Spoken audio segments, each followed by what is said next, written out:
A town vanished overnight. No bodies, no trace, just a single corpse and his face peeled clean off. This is the forgotten horror of Black Valley, a coal town buried in the heart of West Virginia. In 1905, 42 miners descended into the earth and never came back. The mine shut down. The town emptied. And for over a century, the truth has been sealed behind rusted gates and whispered legends.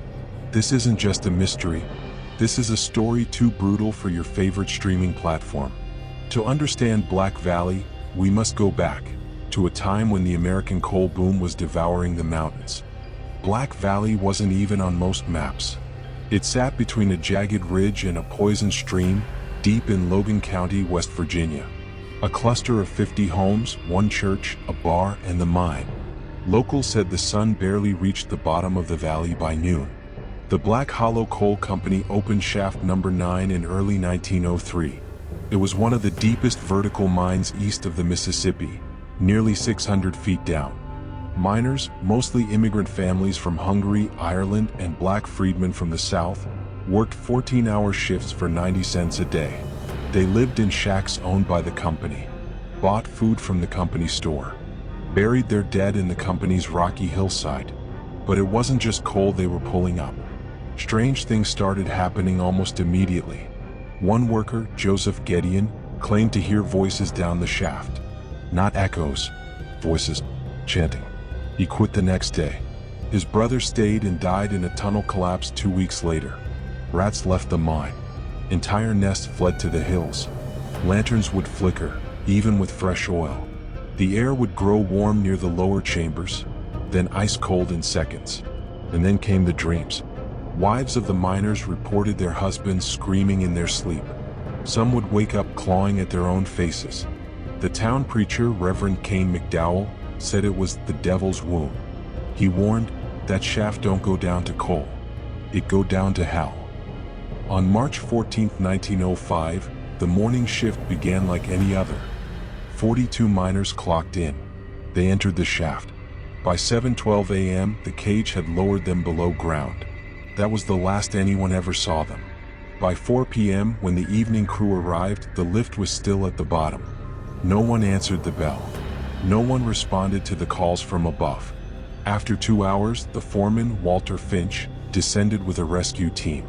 What they found, or didn't find, remains one of the most terrifying disappearances in American labor history. There were no signs of collapse, no gas leak, no blood, no boots, no broken tools, no men. The only thing they did find was one body, Frederick Bones Mallory. He was hanging upside down from a hook 20 feet above the central coal chamber. His body had been drained of blood, and his face, peeled off like an orange, with surgical precision. The flesh was never recovered. Authorities rushed in from Charleston. A week-long investigation ensued, but without evidence or corpses, the mine was simply declared unsafe. The company sealed it shut. The town emptied. By winter, Black Valley became a ghost town. But the cover-up didn't end there. Newspapers were told it was a methane blast. That's the official story. But no one heard an explosion. Declassified documents from the West Virginia State Archives, released in 1998, tell a much darker story.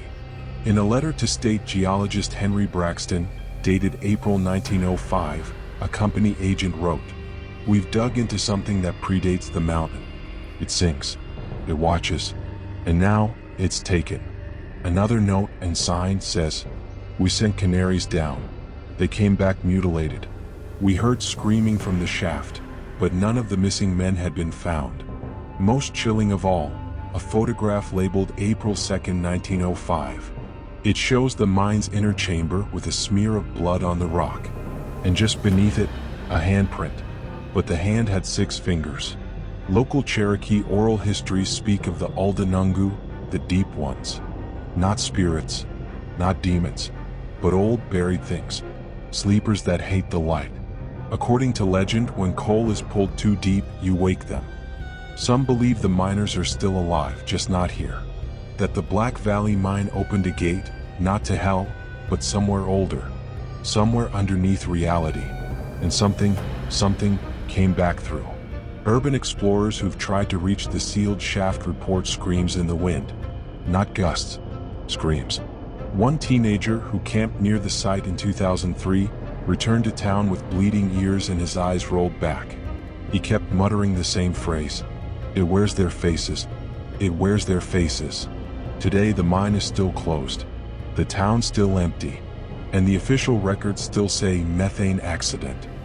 But if you drive down Route 19 at night, past the rusted rail crossing, you'll see a fog that never moves. And if you roll down your window, you might hear them.